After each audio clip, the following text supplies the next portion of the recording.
I'm Vic Myers. Welcome to the Resistance. Violence is the last and worst option for defeating this regime's march toward authoritarianism. The first and best option is to use our power of community. In Part 5, I'll talk about the need to stay nonviolent. This is Part 3, plan to use our power. Resistance to the Trump administration is growing in America. This is evident because they're escalating their levels of violence and other attacks on our democracy. The protests are working, but they're not working fast enough. I'm seeing more and more comments from some people who think they don't work at all. Well, the answer isn't to give up. The answer is to modify the plan so it's more effective. ICE is a division of the Department of Homeland Security.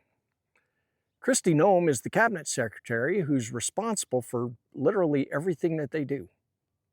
There are currently articles of impeachment introduced to remove Kristi Noem, and the last time I checked, there were only 97 out of 213 Democrats who have co-sponsored this resolution.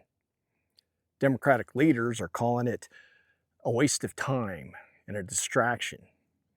54% of House Democrats are obeying in advance, Lesson 1 of On Tyranny.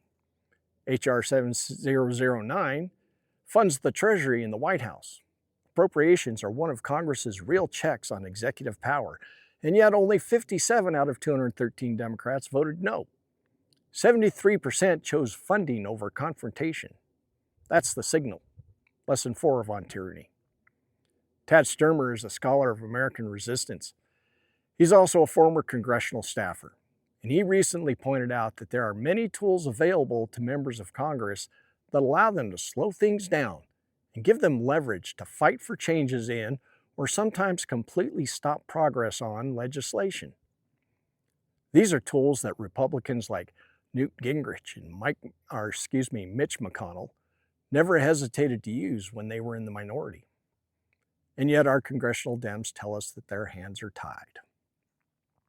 We need to force a reset. Instead of focusing all of our protests and outrage on the Trump administration, we need to focus some of it on congressional Democrats. Here's what I suggest.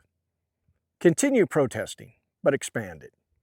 If there's a protest organized to take place at a state capitol for a few hours, then expand it so you can carry all of those people to the state party headquarters of the Democratic Party.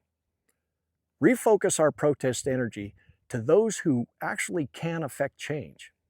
Demand it. 2, protest the local offices of congressional Democrats. Maybe their office is in an office building. Take a few people upstairs to their office and have everybody else clogging up the street. And make sure that everybody knows you're there to move Representative Jack or Senator Jill into doing their job for a change. Put elected Dems on notice. Let them know that we demand better and we're going to get it. 3, if we do these things effectively, then many of our incumbent Democrats will cut and run. They'll decide that actually representing the will of the people is not something they care to do, and they'll retire or resign. Some of them are arrogant enough to believe that they still deserve to be reelected. Well, primary season is getting underway. If we're going to change the direction of the Democratic Party, this, right now, is our best opportunity. If you're supporting an incumbent in a primary, you're missing this opportunity. In fact, I'd argue that supporting an incumbent makes you a part of the problem. Find and support new candidates in the Democratic primaries. This is how we plan to use our power as a community to avoid violence but still affect change. And if you're a Republican watching this, but you're not MAGA, well, all of this applies to you too. Use it on your party. Thanks for listening. Good day.